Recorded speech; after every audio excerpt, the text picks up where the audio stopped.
ce soir. Voilà, c'est ce que le Kremlin dit ce soir. Nous avons une doctrine de sécurité intérieure. Cela est public. Vous pouvez y lire toutes les raisons pour l'utilisation des armes nucléaires. Il s'agit d'une menace existentielle pour notre pays. Alors, elles peuvent être utilisées en accord avec notre doctrine. En gros, on utilisera le nucléaire s'il y a une menace existentielle. Sergueï Janov, comment vous l'interprétez?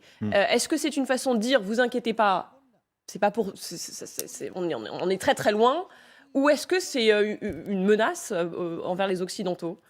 C'est très difficile d'interpréter, mais il y a deux choses qui ne me rassurent pas du tout. C'est déjà le personnage qui le dit, Dmitri Peskov, parce que c'est le porte-parole du Kremlin qui est payé pour mentir.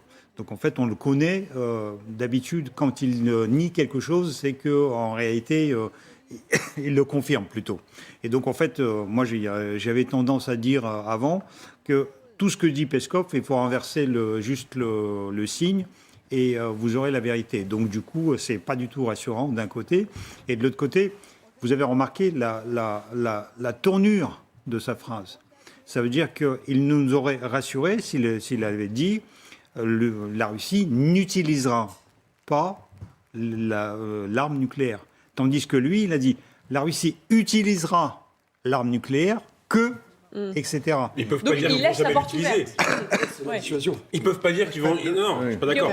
Renaud Pila. Non, je suis pas d'accord parce que par définition, et tous les pays qui l'ont, d'ailleurs historiquement finalement se satisfont de l'avoir dans des moments de tension internationale si forte, c'est que par définition, quand on a l'arme nucléaire, on se laisse la possibilité publique mondiale de l'utiliser. C'est ça la dissuasion. Vous n'allez pas commencer par dire. Ce qu'a rappelé Le Drian. Vous n'allez pas commencer par dire non, on n'utilisera pas exactement. C'est ce qu'a rappelé Jean-Yves Le Drian il y a 3 semaines en disant que l'alliance de l'OTAN était également une alliance avec la dissuasion nucléaire. Donc je crois que les Russes sont dans l'obligation de dire ça. Quand on lit la presse américaine en fin d'après-midi, moi j'ai écouté le point du Pentagone.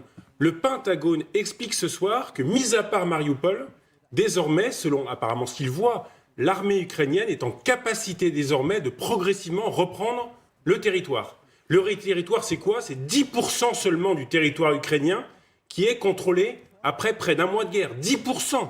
Et des milliers de morts apparemment russes. Donc je crois qu'on est à un moment, on va en parler, mais on est à un moment peut-être de bascule avec pour l'instant un blocage des forces russes. D'où effectivement les bombardements de la terreur pour soit faire rendre les gens, soit qu'ils s'enfuient. Il y a 10 millions d'Ukrainiens qui ont quitté leur domicile. Mais cette phrase, m'inquiète. Dans 2 jours, il y a le sommet de l'OTAN. Voilà, une phrase qui, oui, heureusement qu'ils peuvent de leur côté utiliser l'arme nucléaire. Juste une chose, les amis. La façon dont on a écrit, regardez en bas de l'écran ce texte, Poutine éloigne l'hypothèse de l'arme nucléaire, point d'interrogation. C'est pas ce que vous me dites. Vous me dites plutôt...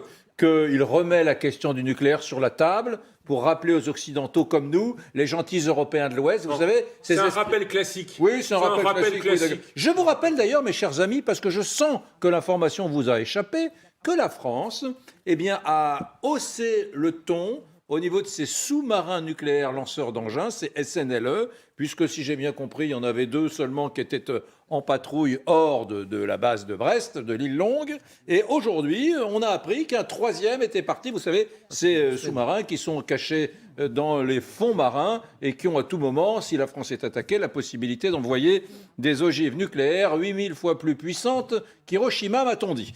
Bon, Samantha de Benderne. Je crois que quand on fait le décryptage de ce qu'a dit Peskov, il faut aussi savoir le contexte dans lequel il l'a dit. Parce qu'il a aussi rajouté dans le même entretien à CNN qu'il fallait se souvenir que Zelensky avait, à la conférence de Munich, c'était je crois fin janvier, début février, Vladimir Zelensky a rappelé au monde que l'Ukraine avait abandonné ses armes nucléaires en échange d'une garantie de protection. Et que comme cette garantie de protection n'avait pas été accordée par le reste du monde, pourquoi est-ce que l'Ukraine devrait respecter ses engagements de ne plus avoir l'arme nucléaire? C'est ce que Zelensky a dit. Aucune presse occidentale n'a vraiment fait attention à cette phrase parce qu'il a juste mentionné le mémorandum de Budapest. Donc il faut savoir ce que c'est que le mémorandum de Budapest pour comprendre ce qu'il dit. Poutine, par contre, y a fait allusion à plusieurs reprises dans ses discours juste avant l'invasion. Poutine a fait allusion à la petite phrase de Zelensky qui disait « Puisqu'on a abandonné le nucléaire militaire et que personne ne nous aide, voilà. Pourquoi ne pas le reprendre ?» C'est ça. Et donc Poutine s'est servi de cette petite phrase. Poutine s'est servi de ça juste avant l'invasion. Peskov l'a rappelé aujourd'hui. La mauvaise foi est que même s'il y avait des armes nucléaires en Ukraine à l'époque soviétique, l'Ukraine n'avait aucune capacité de les utiliser.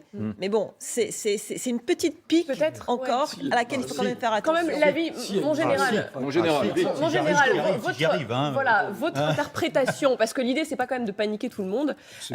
Est-ce qu'il avait finalement le choix là, le Kremlin là, n'allait pas dire vous inquiétez pas, on n'utilisera jamais le nucléaire. Voilà. C'est entre